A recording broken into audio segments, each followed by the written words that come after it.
Pinnacle Peak Recovery presents Facing Addiction Podcast. We have a whole generation that we've lost to fentanyl. Just last year, 100,000 people.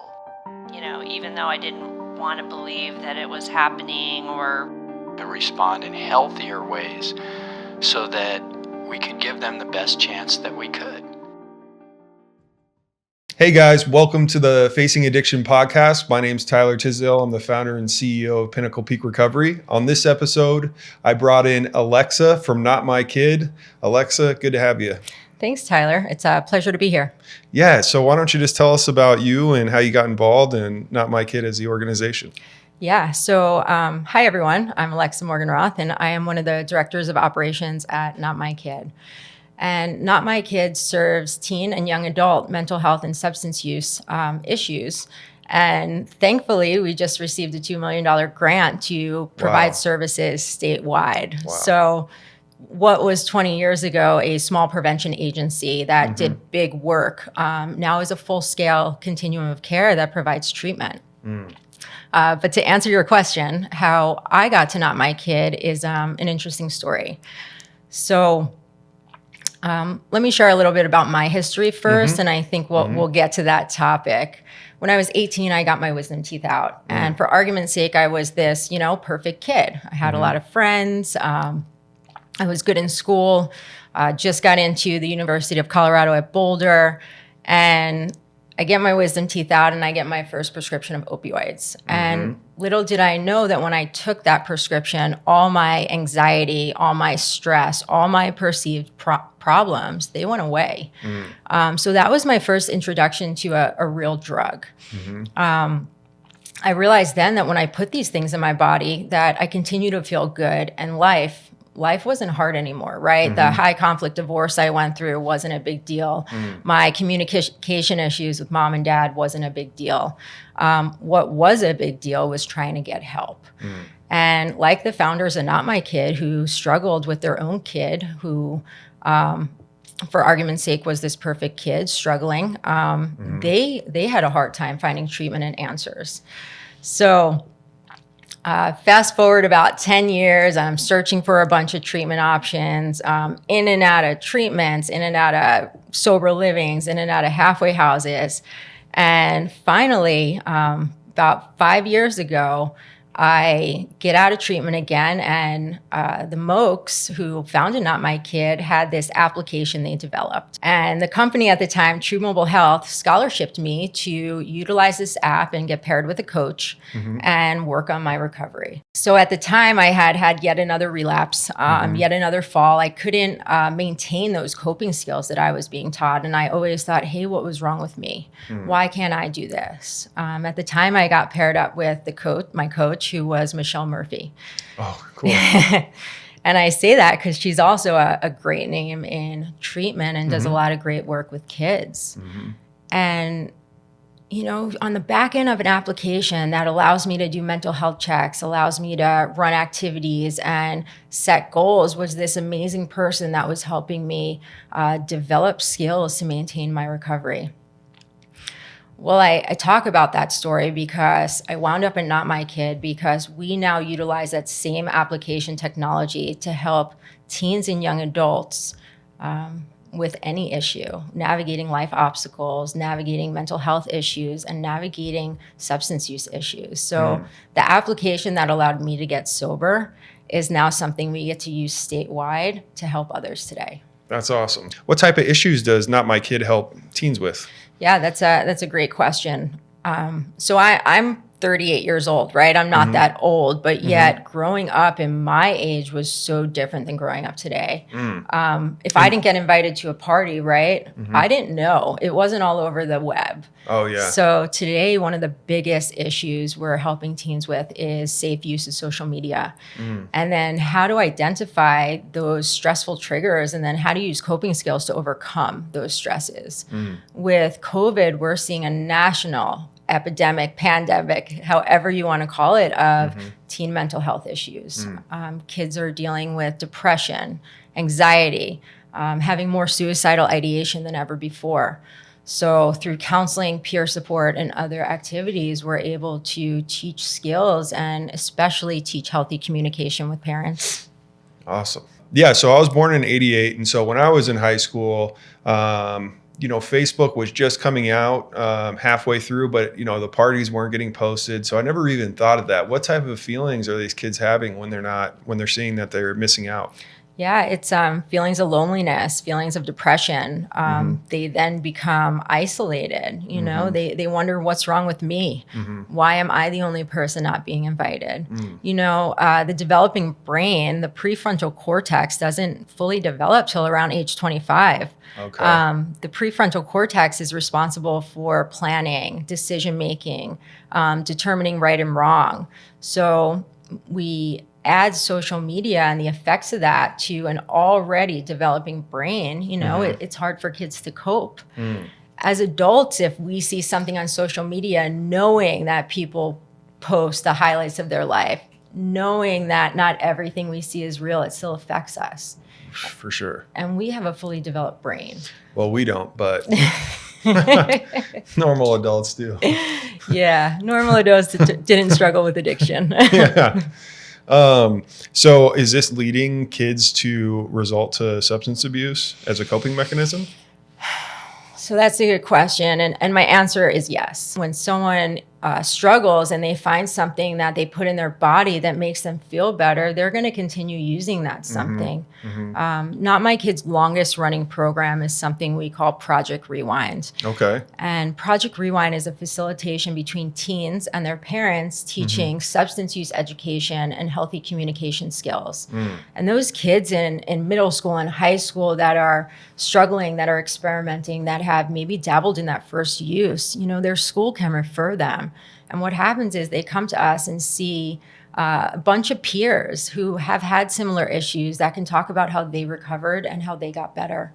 And it's really inspiring. That's awesome. Yeah. Tyler, were you able to have honest conversations with your parents growing up? No. No, right? Yeah, no. So I asked because I wasn't either. It's not something that I ever thought was normal. I didn't think any kid had an honest, healthy conversation with their parents. And little did I know it was really just me who was hiding everything and people like me because you've had the same experience. Being able to teach those skills today and allow kids and parents to walk out saying, hey, I just heard the truth from my kid. I just heard why they use THC for the first time. And not needing to know how, what, when, all the details is powerful. And, teaching those skills and allowing boundaries to come on both sides and saying, hey, mom, you can know what's going on, but all the details may not matter, allows everyone to have healthier boundaries. I love that. And we hear so much about boundaries. This series on this podcast is looking at boundaries and harm reduction. And anytime I even think about boundaries, I'm mainly thinking about the boundaries of when it's a dynamic of an addict and a loved one. I'm mainly thinking about the boundaries of I'm 100% thinking about the boundaries of the loved one, not the addict. And so you guys, and not necessarily all these kids are addicts, but you guys are teaching boundaries on both sides. Yeah, that's true. We are teaching teens how to have healthy conversations and what to do. And we're also coaching parents. We have an amazing parent coach at our organization that is also a peer support who really gets in the weeds of it with the parents and says, hey, let's have a healthy conversation and let's teach you how to do it. One fun fact is most families want to know everything going on the minute a kid gets out of school, right? Hey, how was your day? Yeah. What was the best part of your day, right? And Yeah. you gave the answer, good. Yeah. That's a very stimulating time for kids. They need some time to relax and de-stress before having those conversations. And for me, that wasn't something intuitive, not something that I would just know. So maybe planning times to have conversations will also lead to better boundaries and healthy communication. I love that. And so outside of kind of leaving out the details, it sounded like that was one tool you were giving kids as a boundary. Is that correct? Yes. Okay. What other boundaries or tools do you guys teach the kids? Other boundaries are if you're stressed, have a safe word to walk away. If you're Okay. engaging in a stressful conversation, yell apple or yell orange love it. and make a safe word to walk away. Along the lines of the same safe word are one of the best prevention strategies I can speak about is everybody has cell phones today, right? So parents and kids should have conversations and develop that safe word. So if kids get into a situation that they're not comfortable with, or people are drinking at a party and someone's drinking and about to drive them home, they can text mom that safe word or dad that safe word, and they can go pick them up, no questions asked. No questions asked. So when I pick you up, you get in the car, I'm not asking questions. Now, that's not to say that a conversation doesn't happen later and that a plan isn't developed later. But for that day and for that night, no questions are asked because we need to enable kids to feel safe, right? 100%. And not afraid. What was the biggest reason you were afraid to tell your parents the truth? Mine was just disappointment and, I didn't want to get in trouble. Yeah, and that's something, we see a lot today. Kids and the feelings of shame, right? If I tell my mom the truth about what's going on, will it lead to more shame that I'm feeling? And the answer to that is no. Telling the truth will never lead to more feelings of shame because that's how we get better. Right. So that's something else we're trying to teach, but shame is something we all feel. Oh, yeah, definitely. I do a 12-step recovery program, and there's different paths, but that's my path. And it's so important for me to have a sponsor that I don't feel shame from. There's some sponsors out there that might be the case. But I need, and I believe this important, whether you're in a recovery or not, secrets make us sick.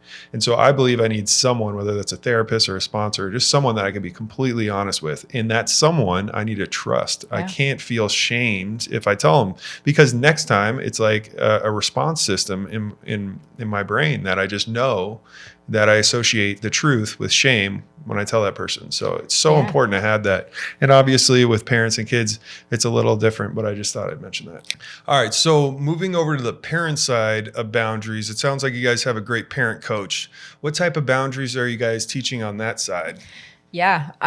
So this question can be answered many different ways, but the most important way I can answer it is that we create a prevention plan with parents. And if there's something going on, we create some type of plan with parents, right? A family plan that works on trust exercises and then creates consequences in advance. Not punishment. We don't call it punishment. We call them consequences. So the teens, the kids, the young adult that we're working with knows exactly what is going to happen when they engage in a certain behavior, right? Whether that is utilizing nicotine or whether that, if they're older, is drinking. Creating this prevention plan allows everyone to be on the same page. And then where the boundaries come in is consistency. The hardest thing that we hear for parents to do is to follow through, right? If A happens, then we're going to do B, but we have to do B, right? We have to say, hey, you can't drive if this happens. Not letting someone get behind a wheel, right? Or we're not going to pay for this if this happens, right? Very clear consequences. So that's the boundaries that we see that are working the best, is encouraging those parents to develop those consequences in advance and then stick to their plan.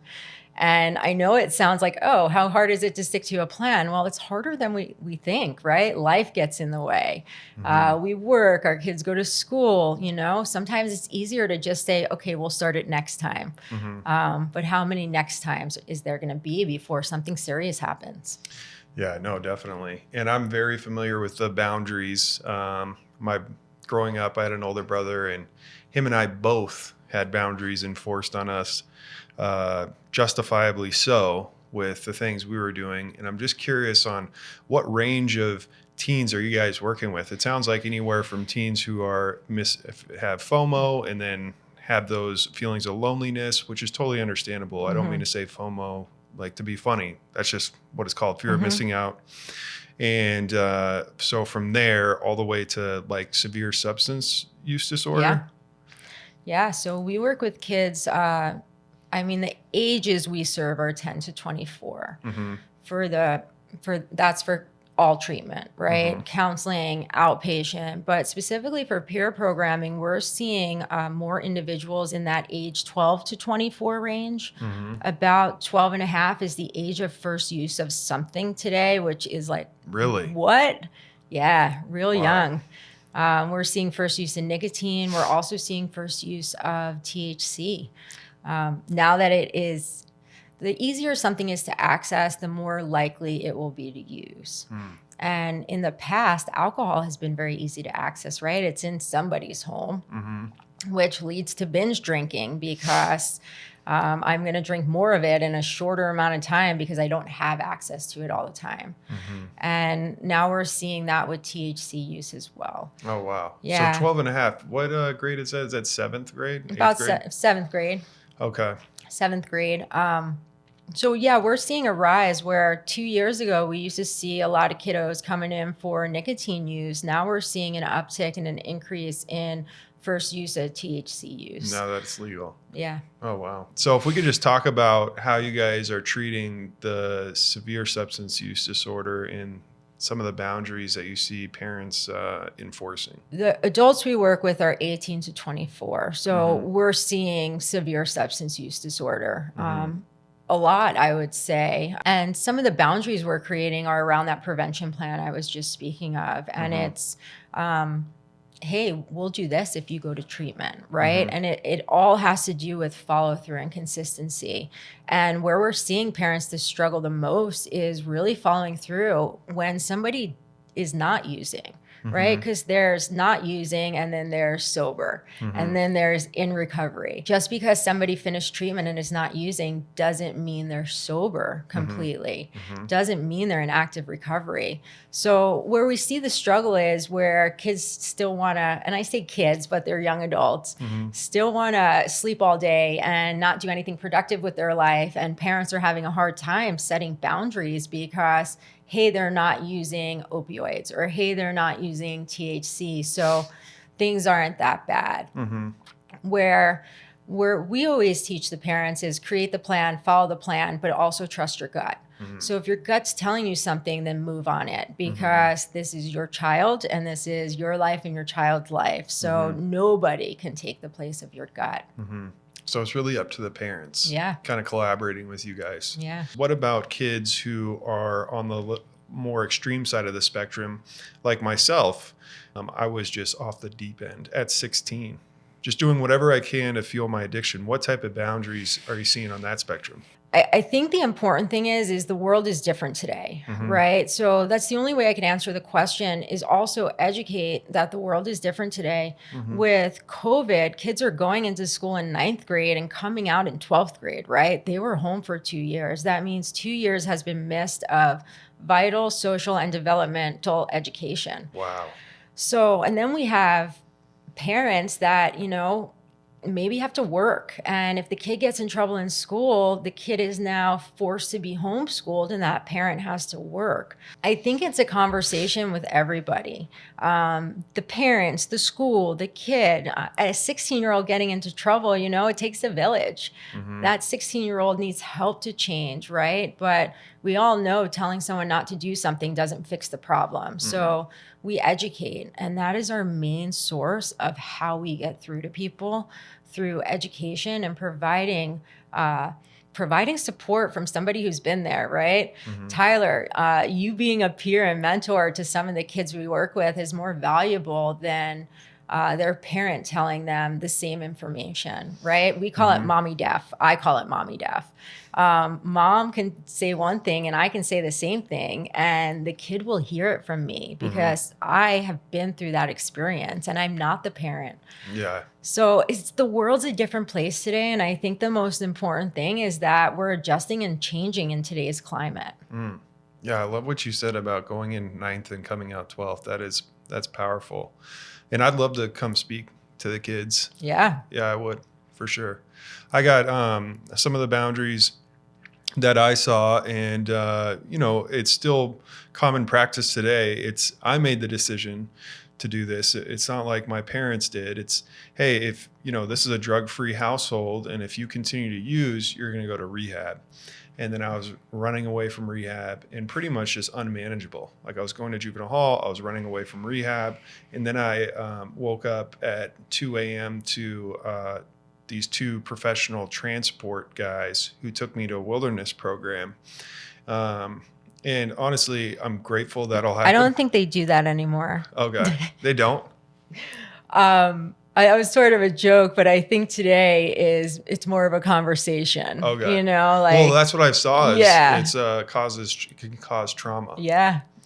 But so I just sat down with my mom and did a podcast, and I was talking with her. And honestly, even today, if I had a conversation, it wouldn't have gone well. I would have told them to F off and then ran. Mm-hmm. So what do you do? There's a solution for everybody. It's just about finding that solution. Treatment is not one size fits all. Life is not one size fits all. Different approaches work for different people. And it's about not giving up and trying every single thing until you find that magic wand that works for that person. Mm-hmm. I had a very similar experience, Tyler. You know, I was told, hey, if you don't go to rehab, then you cannot live here. We will not help you. You will be cut off. And I was 24 at the time, right? Mm-hmm. I kind of call it that failure to thrive age that, you know, myself and other young adults experienced. Mm-hmm. And I can just laugh because today I have a great relationship with my mom. Me too. But, right? Yeah. But back then I would have said the same thing, like, not going to say the words, but I was in the same boat. So, you know, look at us today. Look at how we overcame what we went through. Nobody gave up on us. There were solutions. And sometimes, you know, all the time, parents need help. Mm-hmm. My mother couldn't do it alone, and I don't think your mother could either. Mm-mm. So that's what Not My Kid is, that resource for help. Mm-hmm. And we will help you find a solution, and we won't give up because there is a solution. I'm just curious, what do you think that solution looks like at that point? For a 16-year-old, that I just like that whole dynamic, pretty much me that I just explained. Like, what other route could you go if you tried everything and it was just a lot of running away? And so I think it's hard for me to answer because of all the different factors involved, right? Mm-hmm. There's school, there's legal factors, there's extended family, there's treatment, there's a bunch of factors that can play in that we're not accounting for right now. Mm-hmm. If someone is listening to this and has a similar situation, reach out directly. Let's talk about your situation and let's find a solution for you. Does that solution at times, because I had a similar experience and my brother did as well, under 18, mm-hmm. does that solution at times look like that? Like, hey, if you're going to continue to have this behavior, stealing checks, credit cards, running away from rehabs, like you can't live here?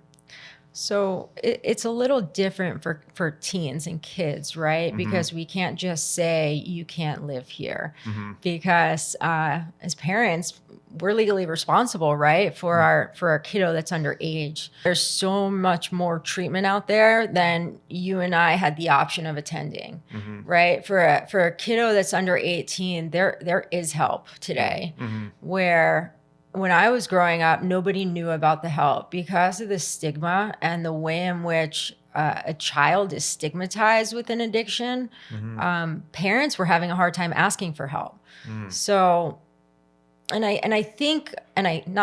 know that's why Debbie and Steve Moak started this organization, because of the struggle they had when mm-hmm. they needed help. But there are so many options today, treatment-wise, mm-hmm. Mental health treatment, substance use treatment, different kind of therapeutic modalities that an individual and a family can try that will work for them, that they believe in. Mm. So I just think the world's a different place. Thankfully, we have more options. Yeah, there are a lot more treatment options today. And thank God the stigma is getting broken down and more awareness is getting spread about addiction and how to treat it. Now, there's a lot of exciting things happening at Not My Kid, a lot of expansion. Do you want to tell the listeners about that?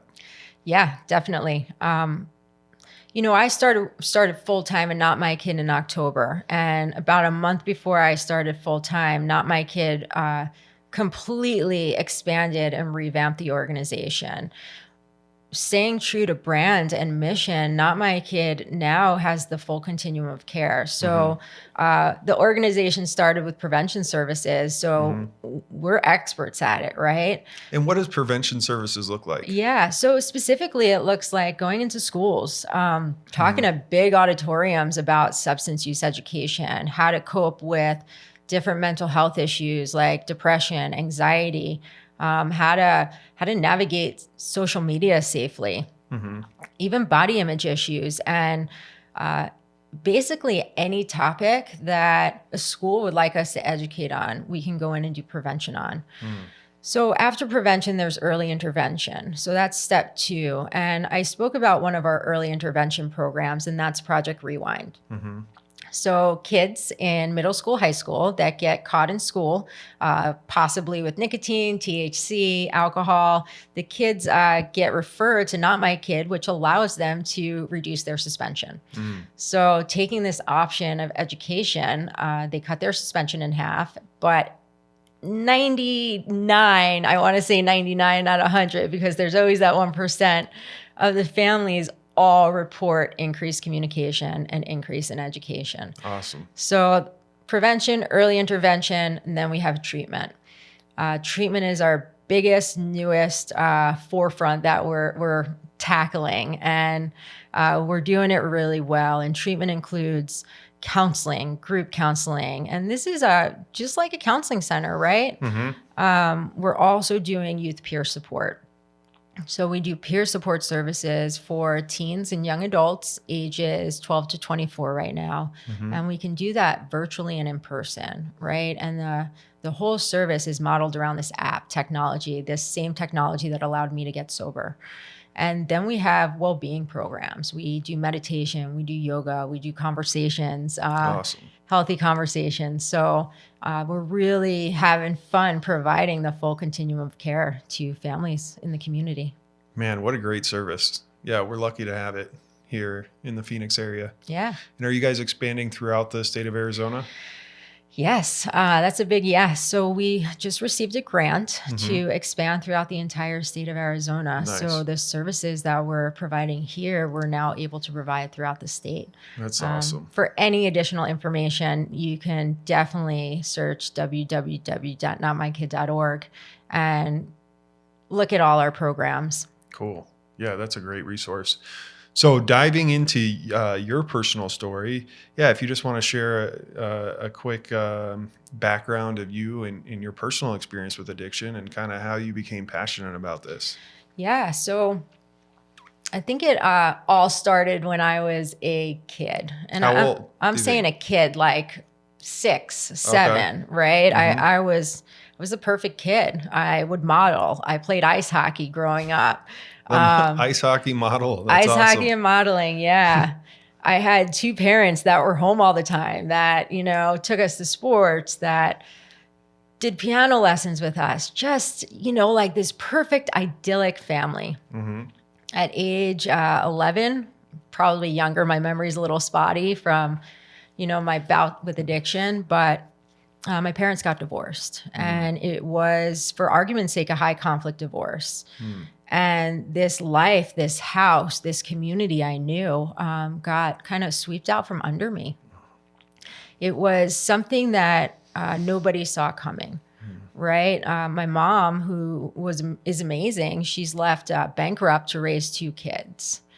So she had to get her first job ever at that time. And I smile when I say that because I have written papers and received scholarships regarding this story for grad school when I got my master's in child psychology, because she was my hero at the time. When I found out everything that happened, I had this mother who never worked a day in her life, who came from a nice background, who had to get her first job to support 2 kids.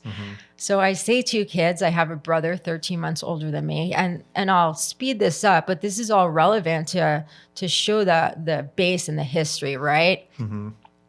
And in school, although I had all these friends, although I played all these sports, inside I never felt like I really fit in. I always felt isolated, like something was missing. So that's why when I got my wisdom teeth out and had my first prescription of opioids, those feelings went away.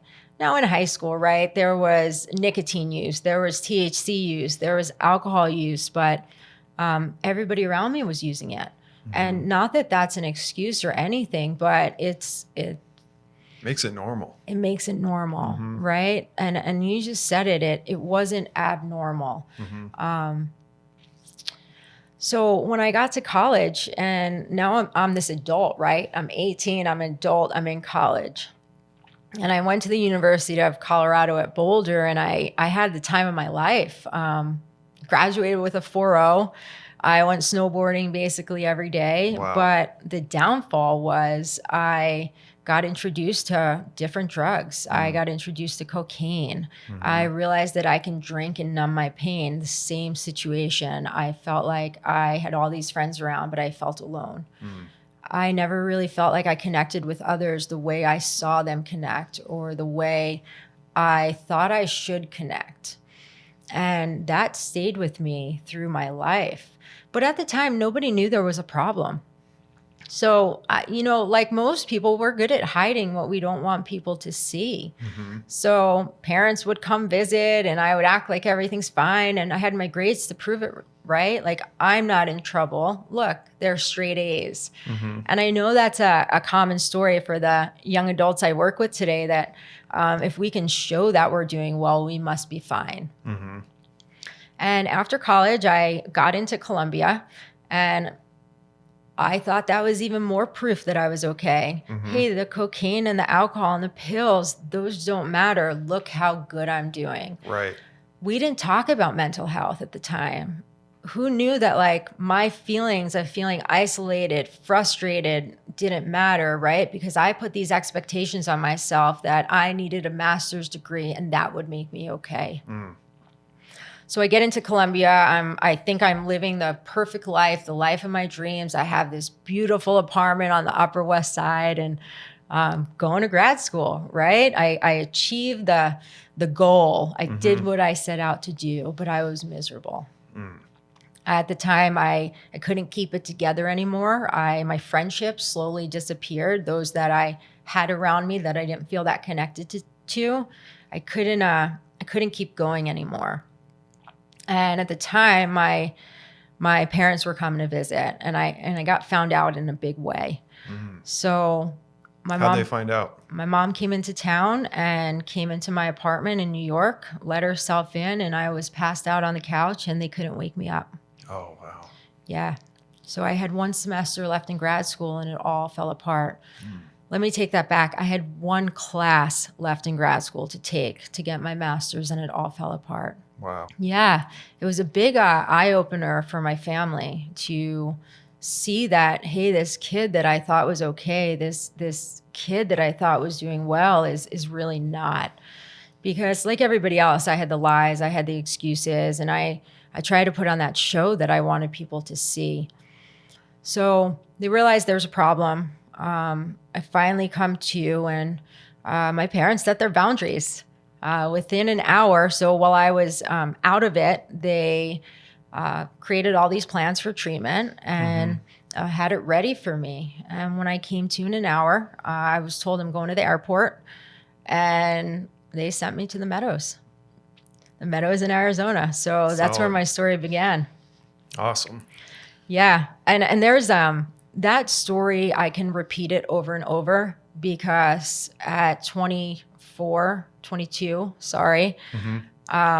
it didn't stick. I was at treatment at 22, and I wouldn't once admit that I had an addiction. I spent 30 days in treatment saying I have problems abusing substances, not that I've ever was addicted, right? How could I be addicted? I come from a good family. Right. I'm about to get my master's in developmental psychology. Like, this is not this can't happen to me. After the Meadows, my parents put up similar boundaries again. And it's interesting sharing my story because we all made a lot of mistakes because the education wasn't out there the way it's out there today. And the stigma was so much higher back then than it is today. But I was given an option. I said, everyone told me, hey, we would like you to go to aftercare. If you do this, we will not cut you off, right? Those were the boundaries. If you don't do this, then we have to cut you off because we can't enable this behavior. A 22, self-centered person that thinks that they can do it all, I said, see you later. They said, call us when you need help. Those were their boundaries. You're financially cut off, but we'll be there when you need help. At 24, I needed help again. Same situation arose, and I was on a plane to Cottonwood. So they were there to help. Yeah.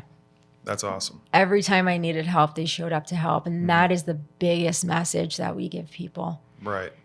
We don't give up on people. We don't give up on people. Yeah. So you were on the way to Cottonwood? Yeah, 24, I was on the way to Cottonwood. After 45 days, I was given the same ultimatum, but this time I understood I had an addiction. I was coming to terms with reality that I have a problem. So I was given an ultimatum that, hey, we're happy to help you, but we need you to go to aftercare. So I went to aftercare and I spent 6 months in LA at Promises. Cool. And being sober was never so much fun. That's awesome. Yeah. You were 24? I was 24. What'd you do? What was fun? What was fun? It was young adults and going to meetings and going to sober clubs. Huh? Were you doing YPA? Not at that time. Actually, yes, at that time.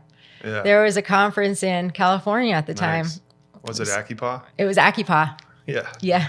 That's fun times. Yeah, it's and I realized I can have fun sober, and I'm like, wow, I can have a life. Well, at 25, I was still there, and I decided to move to Hawaii with somebody I was dating at the time.